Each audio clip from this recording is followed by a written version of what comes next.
Bismillahirrahmanirrahim.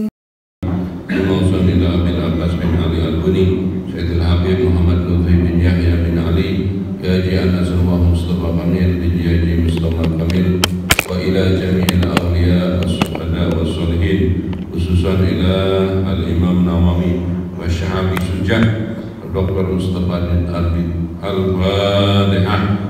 A'udzu billahi minasy syaithanir rajim. Bismillahirrahmanirrahim. Alhamdulillahirabbil alamin arrahmanir rahim maliki yaumiddin. Iyyaka na'budu wa iyyaka nasta'in. Ihdinas siratal mustaqim. Siratal ladzina an'amta 'alaihim ghairil maghdubi 'alaihim waladdallin. Amin. Bismillah, alhamdulillah, wassalatu wassalamu ala sayyidina Muhammad Rasulillah wa ala alihi wa sahbihi wa mawala wa la hawla wa la quwwata illa billah. Subhanaka la ilma lana illa ma 'allamtana innaka antal alimul hakim. Rabbi zidni ilman warzuqni fahma. Mari kita awali dengan doa yang diajarkan oleh Syekh Nawawi Banten.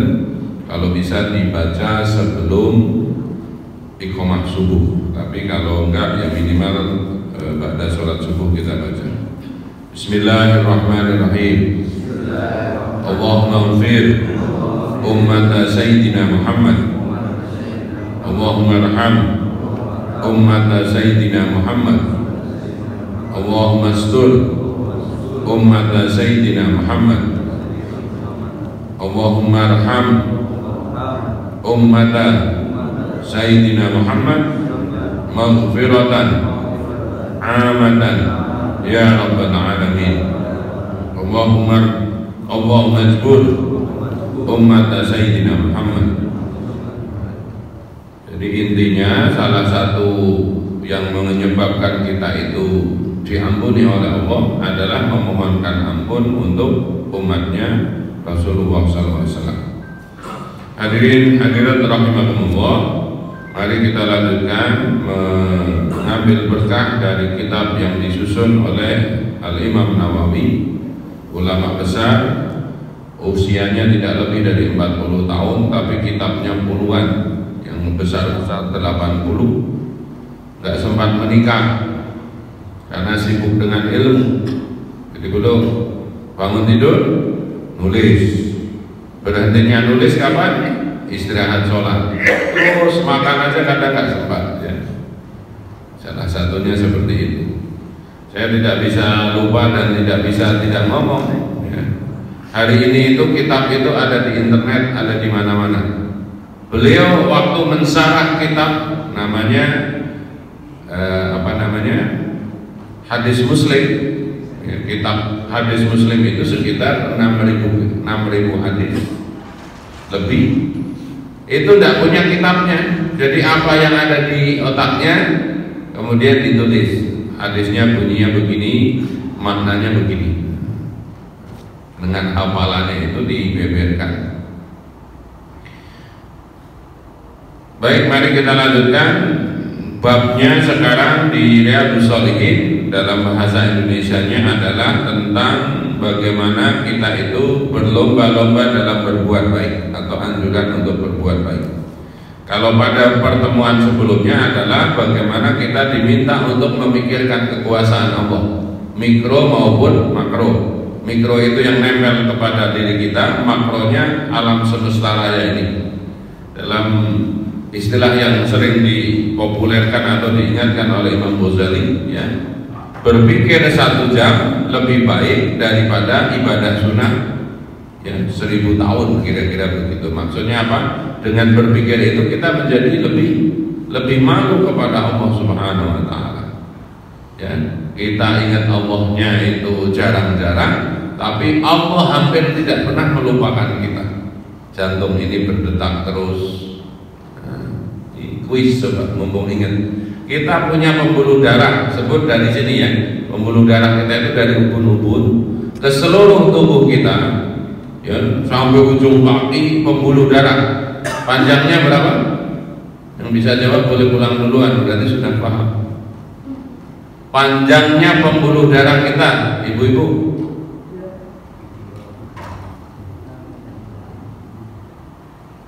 panjangnya pembuluh darah kita menurut ya, ilmu kedokteran, kalau dilepas, diikat di tubuh katulistiwa, di mana tubuh katulistiwa? Pontianak. Muterin bumi ekuator, garis ekuator 2 kali baru habis. Saking panjangnya.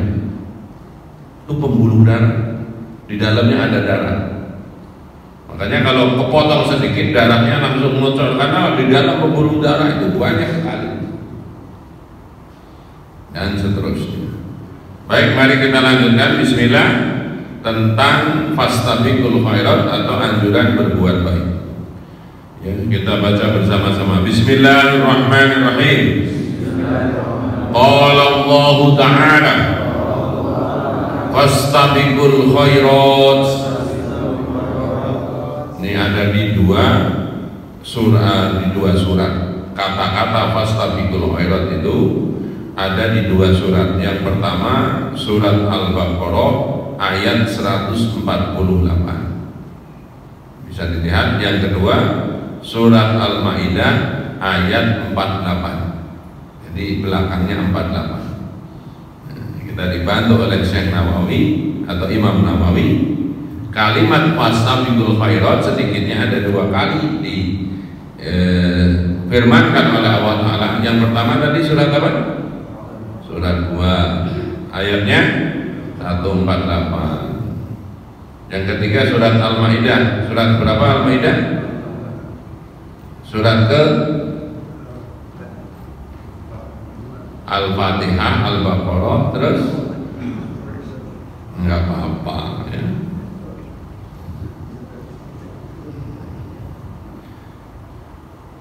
Fastabiqul khairat, maka berlomba-lombalah kalian al khairat, akan berbuat kebaikan.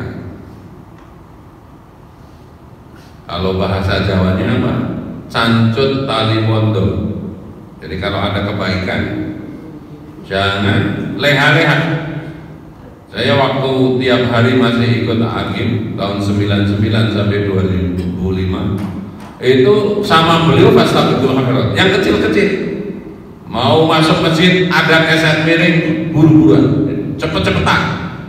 Keluar masjid ada sampah, siapa cepet-cepetan. Jadi saya ajudannya, sekretarisnya, sama kiainya itu lomba. Pokoknya seperti itu. Masuk rumah orang atau masuk kantor ada gambar miring, cepet-cepetan. Begitu. Terus apa? Budaya di Darut Tauhid itu sandal itu ngadep keluar ya, dibuat kalau ada orang masuk ke dalam masjid ini, maka kemudian di luar ada santri yang muter-muterin sandal, maka kita datang ke situ buru-buruan, mana sandal yang belum diputar. Latihannya seperti itu. Termasuk bangun pagi, misalnya lagi di Medan, lagi di Medan, siapa yang bangun duluan ya. Saya pernah kalah sekali waktu ke Singapura ya. Saya diciprat-cipratin muka saya pakai air gitu kan, guyon gitu ya. Saking capeknya tidurnya di sofa, jadi nggak sempat itu pagi-pagi itu kayak hujan gitu kan, kalah. Selebihnya ya namanya sekretaris ya pasti menang kan, nggak mungkin kita bangun belakangan dari bosnya kira-kira begitu. Jadi sama suami istri begitu, lomba ya, lomba pagi-pagian tahajud. Lomba malam Jumat siapa yang hatam Al-Kahfi duluan, siapa yang sudah hatam menetapkan sehari sholawatan 300, sholawat ala Muhammad, sholawat ala Muhammad. Jadi dianjurkan untuk berlomba-lomba dalam kebaikan, termasuk berlomba-lomba mengingatkan kalau teman kita, suami kita, istri kita ghibah, langsung buruan di stop. Tahu nggak? Ternyata pemilu ini curang gitu misalnya. Atau apalah gitu yang belum jelas kebenarannya, langsung gimana? Shadaqallahul azim gitu. Istrinya ngomong, tahu nggak Pak, kemarin waktu kondangan masa somenya itu kayak kutil gitu ya. Somai kecil-kecil itu dikomentari kayak langsung shadaqallahul adzim. Termasuk kalau kadang kotak infak Jumatan gitu, di sini ada kotak infak, jalan nggak? Kalau buru-buruan, kotaknya masih di sana, duitnya udah disiapin, biar cepat betul langsung. Ini enggak, kalau ada kotak infak, ada yang pencitraan, pura-pura nyari duit padahal nggak bawa duit. Ada yang pura-pura ngantuk, biar sebelahnya itu dorong kotaknya kan. Kalau ngantuk kan kotaknya didorong sama sebelahnya. Seperti itu. Oke. Ayat yang kedua kita baca bersama-sama. Bismillahirrahmanirrahim. Ya. Wa qala Allah Ta'ala wasyari'u ila maghfiratin min rabbikum wa jannatin arduha as-samawati wal ardu u'iddat lil muttaqin. Allah Ta'ala berfirman, wasyari'u, dan bersegeralah kalian semua ila maghfiratin, kepada ampunan, min rabbikum, dari Tuhan kalian, wa jannatin, dan surga. Ayo buru-buru berlomba-lomba untuk apa? Dapat ampunan dan surga. Berarti untuk dapat ampunan dan surga, satu, menjauhi maksiat, dua, mengerjakan. Jadi kebaikan itu ada dua. Satu, kebaikan justru kita dapat kebaikan kalau meninggalkan. Yang kedua, kebaikan kalau kita mengamalkan. Sholat tepat waktu itu kebaikannya dikerjakan atau ditinggalkan? Nah, ulangi. Sholat tepat waktu itu baiknya ditinggalkan atau dikerjakan? Ngomongin orang baiknya itu dikerjakan atau ditinggalkan? Ditinggalkan. Pura-pura ngantuk kalau ada kotak infak dikerjakan atau ditinggalkan? Harus jelas nih. Pura-pura ngantuk kalau ada kotak infak sholat Jumat jadi baik itu ditinggalkan atau dikerjakan? Banyak. Harus jelas coba. Ditinggalkan, berarti jangan pura-pura ngantuk. Ya, minta maaf kepada kotak infak, ya, ditinggalkan atau dikerjakan? Bingung, ada kotak infak terus lebaran, maaf gitu. Ditinggalkan atau dikerjakan? Ada kotak infak langsung dijejelin dengan Soekarno-Hatta 3, dikerjakan atau ditinggalkan? Pakai minyak wangi sebelum ke masjid, jadi amalnya ditinggalkan atau dikerjakan? Gitu. Makan jengkol sebelum sholat jamaah dikerjakan atau ditinggalkan? Kerjakan gak apa-apa, tapi sikat gigi. Kalau gak bisa hilang, ngemut kopi.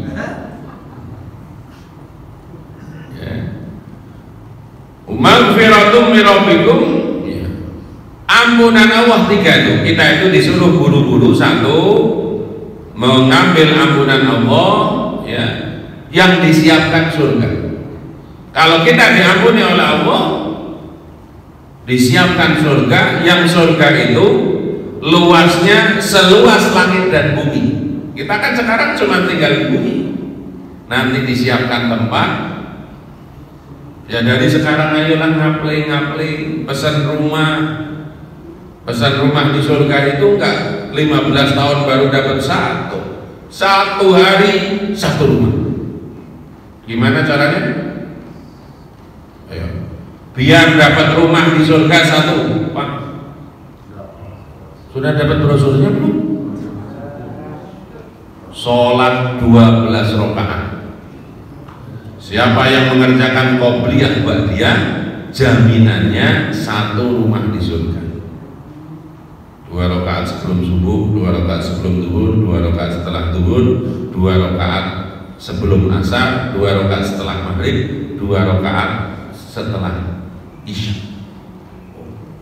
Dapat rumah satu.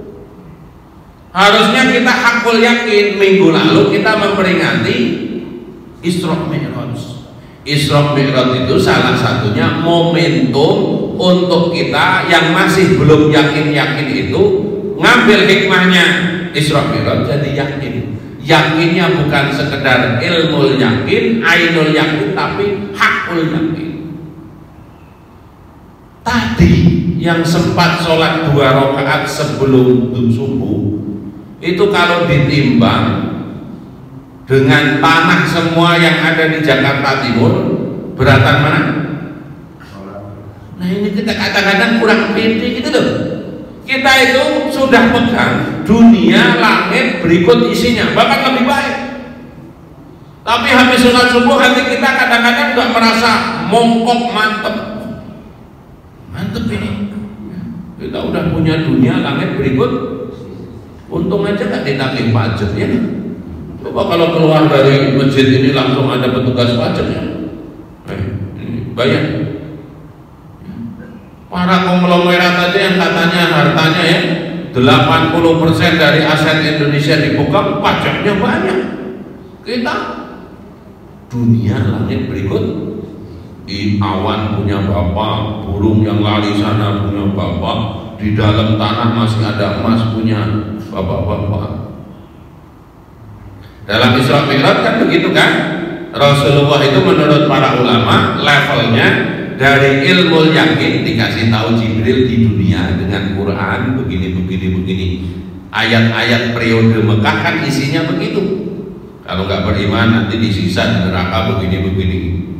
Begitu naik ke atas Sidratul Muntaha, sebelum sampai kepada Allah diajak tamasya sama Jibril ke neraka, ke surga. Melihat dengan mata kepala sendiri. Ilmu yang digabungkan dengan menyaksikan namanya kemudian jadi hakul yakin. Ini yang kita PR-nya itu harus dikembangkan, harus ditingkatkan yang namanya ilmu hakul yakin. Bapak kalau lihat kotak infak, masukin kotak infak 100.000, yang dilihat 100.000 atau 70 juta. Ayo. Harusnya begitu. Saya memasukkan 100.000, langsung ingat surat Al-Baqarah ayat 261, itu namanya hakul yakin. Perumpamaan orang yang infak di jalan Allah seperti menanam satu benih. Benih itu tumbuh 7 tangkai, setiap tangkai berbuah 100. Jadi masukin duit 100.000, kebayang kemurahan Allah dibalas oleh Allah 70 juta. Kalau Bapak datang ke Bank Syariah Indonesia, ya, buka tabungan namanya mudharabah 100.000 bulan Februari sekarang ini, nanti tahun depan 100 bulan Februari tahun 2025, duit kita tinggal berapa? Setor 100.000, biaya administrasi sebulan 10.000. Nanti Februari tahun 2025 duitnya tinggal berapa?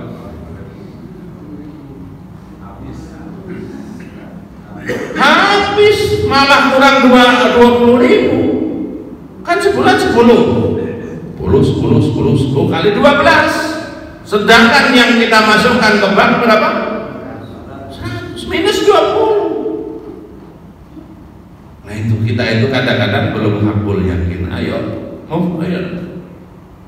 Lanjutkan lagi rumusnya. Kita ngaji kurang lebih sejam nanti sampai syuruh. Catatan malaikat raqib kita ngajinya berapa jam?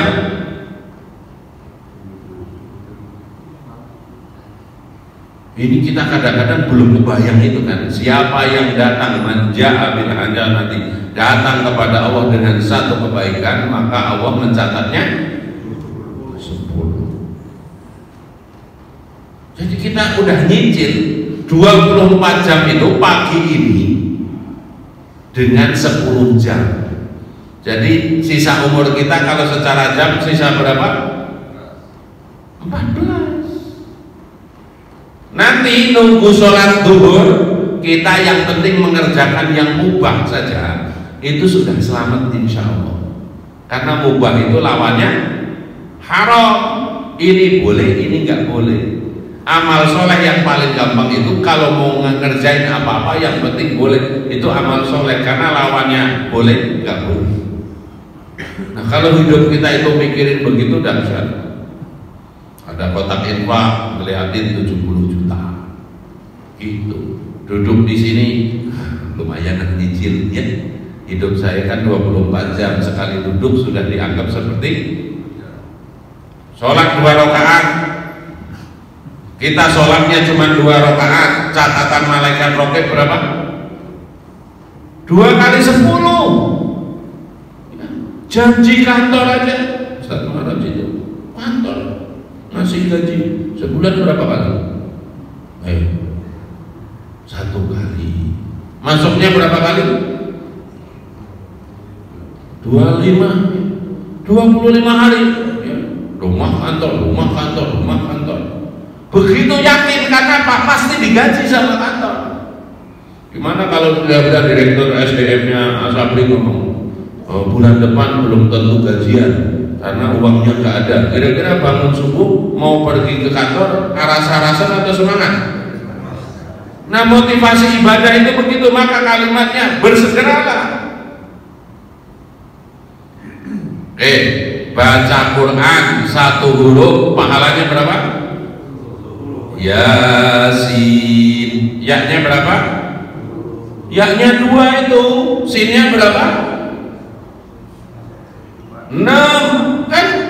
Yasin kan ya-nya 2 matobi'i, sin-nya ada benderanya. Bendera itu kalau enggak 4 ketuk atau 6 ketuk, udah yang paling minimal Yasin.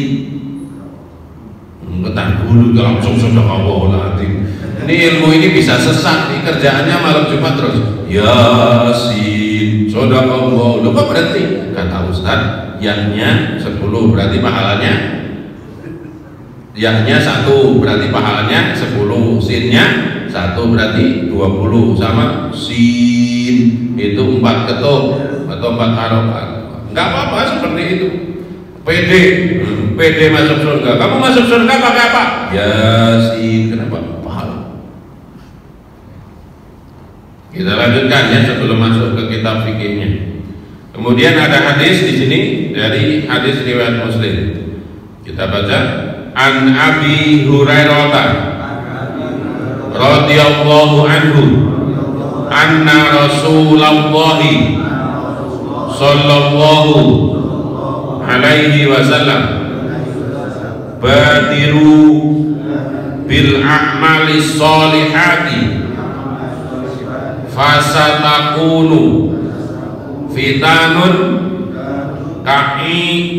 kaqita'il laili mudlimi yusbihur rajulu mu'minan wa yumsi kafiran. Ini Rasulullah SAW bersabda menurut Sayyidina Abi Hurairah radhiyallahu anhu, sesungguhnya Rasulullah bersabda, bersegeralah kalian untuk mengerjakan amal-amal soleh, jangan ditunda-tunda. Ya, kenapa? Karena akan terjadi bencana yang menyerupai malam yang gelap gulita, yaitu seorang pada waktu pagi dia beriman tetapi sorenya kafir, atau pada waktu sore dia beriman tetapi pada waktunya dia kafir. Kemudian yabi'u dinahu bi'ardin minad dunya, dia rela menukar agamanya dengan sedikit keuntungan dunia. Jadi kalau lagi adzan langsung sholat, takutnya apa? Terjadi sesuatu, termasuk mati. Mati itu kan gak ada jadwalnya ya. Ya, fitnah akhir zaman itu seperti itu. Dulu soleh, tiba-tiba maka Baik, satu hadis lagi ya. An Abi Sirwata ya. Ya. Wa Solaitu ayo wara'an nabiyyi sallallahu alaihi wasallam bil madinatil asra wa salama suma qama musri'an fatahaqqa riqaban nasi ila ba'di hujarin nisa'ihi. Al hadis ya, di sini dikatakan dari Abu Sirwah Uqbah bin Al Haris radhiyallahu an, ia berkata, aku sedang sholat asar di belakang Nabi sallallahu alaihi wasallam ketika di Madinah. Setelah salat, beliau cepat-cepat bangkit melangkahi barisan para sahabat menuju kamar salah seorang istrinya. Para sahabat terkejut, kenapa beliau tergesa-gesa begitu? Setelah selesai, ya Rasulullah keluar.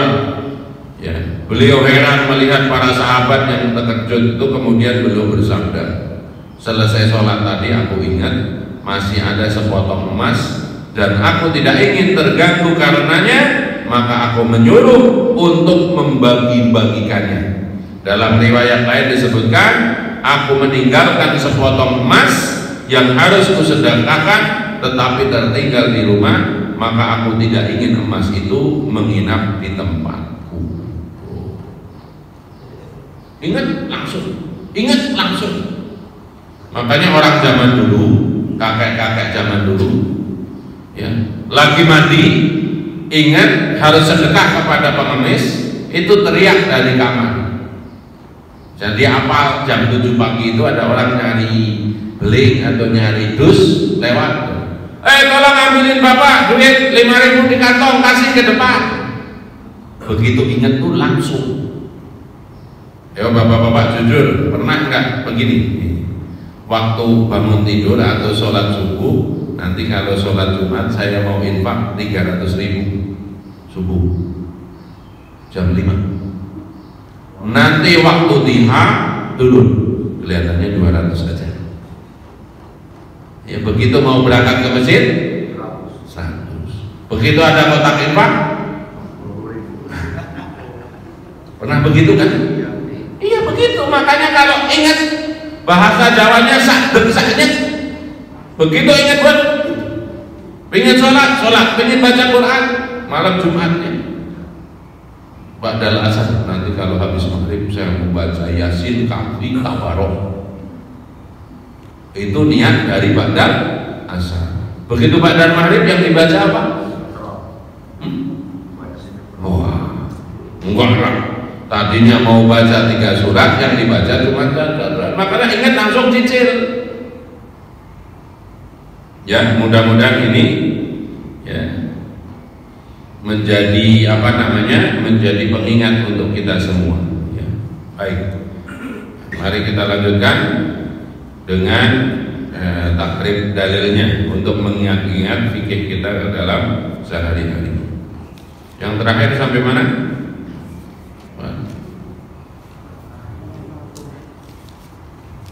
Ayo, masih ada yang ingat gak?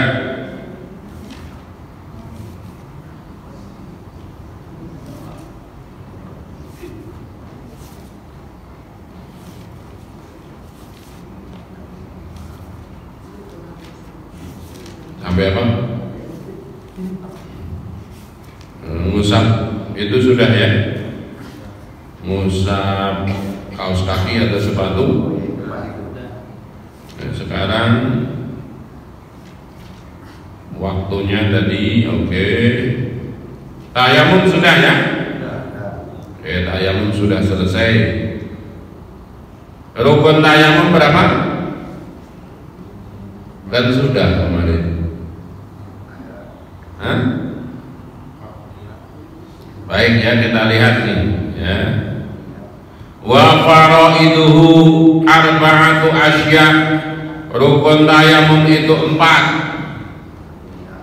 Yang pertama jelas niat, yang kedua mengusap wajah, yang ketiga mengusap kedua tangan, yang keempat tertib. Mari kita praktek ya tayamum. Jadi tangannya ditempelin ke debu.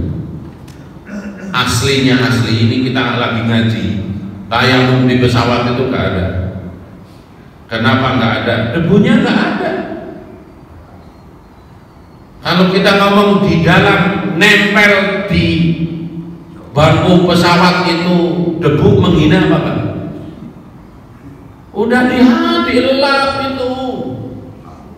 Maka saya mengikuti fatwanya dulu Sayyid Muhammad bin Ali Al-Maliki.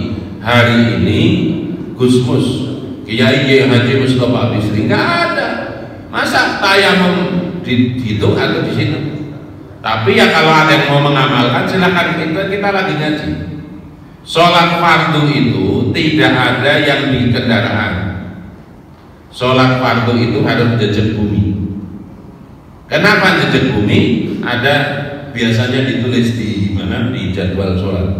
Inna sholata kanat alal mu'minina kitaban mauquta. Sesungguhnya sholat itu kewajiban kepada orang Islam yang ditentukan waktunya. Orang naik pesawat dari Jeddah menuju Jakarta, biasanya sholat subuh itu di atas Kolombo atau India, 2 rakaat takbiratul ihram di atas India. Nanti rukuknya di mana? Kecepatan pesawat itu bus gitu, 1 jam berapa menit? Berapa kilometer kurang lebih? Hah? Ya, Allah. Kalau kita sholat 1 menit, ya berarti 700 dibagi 60. Ya, 1 menitnya berapa? Perpindahannya. Logikanya begitu loh. Sholat itu kan tempatnya tertentu. Jangan sampai takbirnya di Kolombo, rukuknya di ini, salamnya di mana? Di atas Aceh.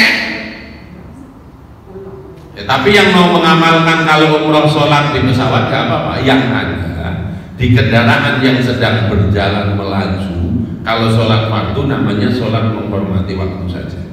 Waktunya sholat ya sholat. Kan sholatnya nggak sempurna juga, cuma begini seperti itu. Oke, tayamum itu 1, tempelin ke debu. Habis itu buka. Kalau debunya banyak diginiin, di pesawat memang ada. Ya, diginiin atau ditiup itu biar nggak cemong. Saking masif gitu ya, ini nggak ada debunya, oh ya hilang. Oke, tempel terus ke muka seperti. Yang kedua, ambil terus ke sini. Ini sini, dibuka bajunya. Kalau dalam mazhab Maliki hanya sampai sini. Jadi Maliki hanya gini dan segini doang. Kalau orang Maroko itu ya debunya bawa apa? Bawa batu. Jadi kemana-mana itu bawa batu. Kalau mau tayamum diginiin. Jadi katanya debunya nempel di batu itu. Ya namanya madhab seperti itu. Oke. Sunnahnya, wa sunanuhu, sunnahnya orang tayamum itu salah satu asya'a ada 3. Atas miyatu yang pertama membaca basmalah. Wa taqdimul yumna 'alal yusra, yang kedua mendahulukan anggota kanan daripada yang kiri, yang ketiga wal muwalatu, seperti juga wudu. Jadi kalau kita wudu atau tayamum lupa baca bismillah tetap sah. Karena hukum bismillah hanya sunnah. Mau sholat lupa baca bismillah sebelum sholat sah. Cuman makruh saja, karena apa? Berarti kurang berkah. Yang kedua, kanan dulu atau kiri dulu sah secara sah. Kalau ada orang basuhnya kiri dulu baru kanan sah. Cuman tadi kena hukum makruh. Kalau udah tahu biarin aja sah ini, berarti dia meninggalkan kesunahan secara sadar. Kalau lupa ya nggak apa-apa. Kita lanjutkan. Walladzi yubtilut tayamuma, tayamumah. Dan perkara-perkara yang membatalkan tayamum itu salah satu asya'a, 3 perkara. Jadi kalau kita tayamum itu batalnya karena 3 perkara. Yang pertama, ma'abtolal wudu'a, apa-apa yang membatalkan wudu. Nah, sekarang wudu kita batal kalau satu, keluar sesuatu dari 2 jalan, khususnya benda cair dari depan atau belakang, masuk angin. Saya nggak kentut Pak Ustaz, bes doang tetap, pret dia, nggak pret nggak bes tapi bau. Nah, jadi ciri-ciri kentut itu apa? 1 bunyi, 2 bau. Kalau lagi umroh itu orang lucu-lucu, Ustaz saya nggak kentut kok, cuman pret doang. Ya justru pretnya itu ya, nggak pret tapi bau. Jadi kalau orang lagi umrah itu siapa? 1, batal wudu diperhatikan banget. 2, haid nggak haid. Kalau di Indonesia nggak open. Kalau di itu, Ustaz darah saya masih kuning. Oh, ditanyain kalau lagi umrah. Kalau di kita mah enggak. Sebagian ibu-ibu malah naudzubillah min dzalik ya, bersihnya asar baru mandi subuh. Padahal udah berhenti haidnya itu asar, baru mandi subuh.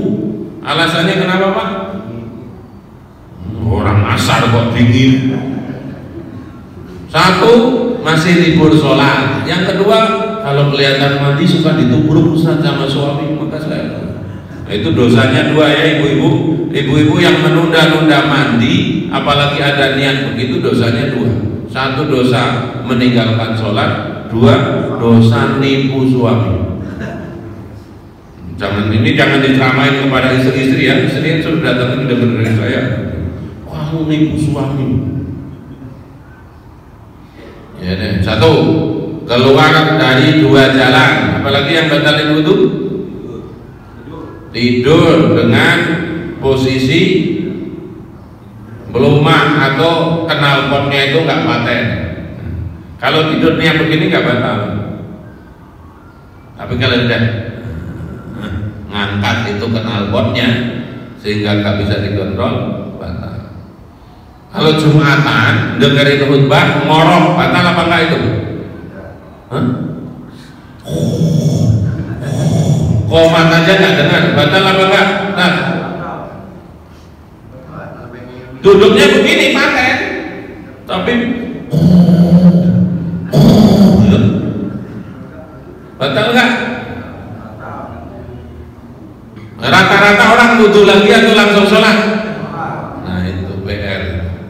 Berat kalau jadi imam Jumat itu sama khotib begitu, karena banyak yang begitu ya. Kadang dibangun-bangunin aja enggak, ada yang begitu salam baru bangun dulu, udah selesai. Sehingga dia nulis di status, ini aliran mana sih, masa Jumatan enggak pakai khutbah gitu. Kenapa? Karena dia sholat qobliyah, sholat tahiyatul masjid, habis itu tidur, tahu-tahu sholatnya enggak ada khutbahnya, orang dia tidur. Apalagi yang batalin wudu? Mabok, hilang akal, udah wudu tapi sebelumnya di warteg dia makan terong kebanyakan, habis wudu mau sholat terong. Ketemu Pak Ketua Masjid, ada Pak Prabowo di sini. Ini siapa nih Pak? Ini siapa Pak Mahfud ya? Padahal ketua mabok pilpres ternyata gitu ya, mabok pilpres. Atau sepanjang dari rumah habis wudu sampai di sini yang di mulutnya diucapin apa? Sah. Karena Pak baru ngeliatin penghitungan suara dikit-dikit sah. Jadi dia mabok sah gitu ya. Kemarin saya lihat ada status waktu penghitungan suara di Jawa Barat, dan salah satu anggota DPD-nya komen nih. Jadi komen, uhui, jawabannya uhui. Yang kedua apa yang membatalkan tayamum? Warayatul ma'i, lihat air fi ghairi waktu sholati, di luar waktu sholat. Tapi kalau kita lagi tayamum, hujan, jangan dibatalin. Lagi habis tayamum nih, Allahu Akbar, panas, sholat duhur 4 rakaat. Rakaat kedua beras hujan. Nggak boleh kemudian sholatnya dibatalin, kita wudu dari air hujan. Sholat itu tetap dikerjakan. Ya. Kemudian yang ketiga, waridatu dan murtad. Semua ibadah menjadi batal kalau murtad. Orang lagi sholat kemudian hatinya atau mulutnya mengatakan keluar dari Islam, batal. Orang lagi puasa murtad, batal. Orang ngeluarin zakat kemudian saya keluar dari Islam, batal. Orang lagi haji seperti itu, ya. Kemudian ya, dalilnya gimana? Inna sha'idan thayyiba tahurul muslimi wa ilam yajid ma'a asyra sinina ila akhir hadis. Sesungguhnya tanah yang baik atau suci adalah alat pembersih bagi orang Islam walaupun ia tidak menemukan air dalam 10 tahun. Jadi seandainya airnya itu hanya untuk minum saja, kalau untuk wudu bahaya, 10 tahun boleh tayamum terus. Ya. Namun bila ia menemukan air, maka berwudulah, karena sesungguhnya yang demikian itu lebih baik. Ya. Saya tutup biar kita ini, ya. Wa sahibul jabairo yamsahu 'alaiha, sampai dengan selesai teksnya. Orang yang diperban cukup mengusap perbannya dan bertayamum lalu sholat, dan tidak wajib baginya mengulang sholatnya apabila pemasangan perban itu dilakukan dalam keadaan suci. Ini rada repot juga ya. Orang kecelakaan kan diperban. Ini sebelum diperban wudu, mungkin apa enggak? Namanya juga kecelakaan. Maka ya tadi kalau tidak mungkin daripada tidak sholat maka tayamum atau wudu ditilam-tilamkan di atas, tapi yang paling aman adalah tayamum. Artinya apa? Kalau kita itu ada luka yang diperban, kemudian kita tayamum, sholatnya sah. Atau tadi wudunya ada sebagian anggota badan yang tidak kelewatan karena udzur syar'i, itu tetap sah. Wallahu a'lam bishawab, karena sudah suruh. Ada yang mau disampaikan? Enggak ada. Alhamdulillah. Jadi yang pertama, ayo buru-buru, kalau ada kebaikan jangan ditunda-tunda. Gimana Pak? Nanti kalau saya itu kendaraan. Ya. Kalau pesawat memang cepat. Kalau di mobil, kalau gitu masih bisa. Ya tadi kalau saya mengambil pendapat yang paling hati-hati, khusus untuk sholat fardu, bagusnya nyari musola. Kalau di mobil dikerjakan, tetapi masuk sebagaimana fatwanya Sayyid Muhammad bin Ali Al-Maliki atau juga Gus Mus hari ini, itu menghormati waktu saja. Karena tidak sempurna Pak, tetap sholatnya itu cuma begini, ya, mohon maaf. Di samping itu, di bawah mobil itu kita nggak tahu nginjek apa, kan salah satu syaratnya sah sholat itu suci tempatnya, badannya, kan kita nggak tahu mobil itu nginjek apa, bisa jadi nginjek bangkai, nginjek apa itu. Tapi yang lain tadi dalam riwayat hampir nggak ada Rasulullah sholat fardu subuh, duhur, asar itu di atas unta. Yang ada sholat duha atau sholat tahajud. Kalau yang namanya sholat duhur atau asar selalu di atas bumi atau di bumi, ya. Berarti karena dia menghormati waktu, nanti jamak qasar Istilahnya bukan jamak qasar, istilahnya menyempurnakan. Jadi ya Allah, tadi saya sholatnya belum sempurna, sekarang saya sempurna, rukuknya sempurna, sujudnya sempurna. Itu kan nggak harus jamak qasar. Misalnya ini, ya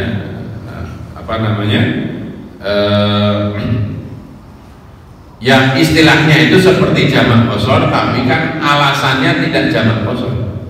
Alasannya tadi contoh ini, kita pulang dari Blok M jam 5, harapannya dapat maghrib kan. Ternyata di situ di depannya itu berhenti, misalkan di flyover Kampung Melayu itu berhenti. sehingga kita kelewat, nggak mungkin keluar mobil. Nah di situ kita dihormati waktu di situ.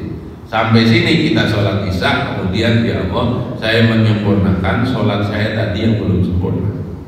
Kan tidak masuk kategori jamak qashar. Kalau jamak qashar ya nggak usah langsung, ya Allah aku jamak nanti ke sana kan, berarti nggak ada menghormati waktunya itu. Ya. Tapi lagi-lagi kan ini fatwa ulama. Ada orang yang saya nggak ikut fatwa itu. Iya, jadi umpamanya tidak melakukan sholat, yang tadi kan hanya pada waktunya. Ya. Nggak melakukan kesempurnaan sholat kemudian itu gimana? Ya nggak apa-apa. Lagi-lagi kan ini kita baru ngaji sekarang. Nah, besok berarti kalau mau ikut fatwa ini kita kerjakan. Kalau enggak saya sudah sholat di mobil ya sudah sah. Itu yang penting keyakinan. Ya, kita akhiri dengan wal asri dan doa kafaratul majlis. Bismillahirrahmanirrahim. Wal asri innal insana lafi khusrin illa illal ladzina amanu wa amilus solihati wa tawassaw bil haqq wa tawassaw bis sabr. Subhanakallahumma bihamdika asyhadu an la ilaha illa anta astaghfiruka wa atubu ilaik. Wal afu minkum. Assalamualaikum warahmatullahi wabarakatuh. Waalaikumsalam. Mari kita naik haji. فبأي آلاء ربكما تكذبان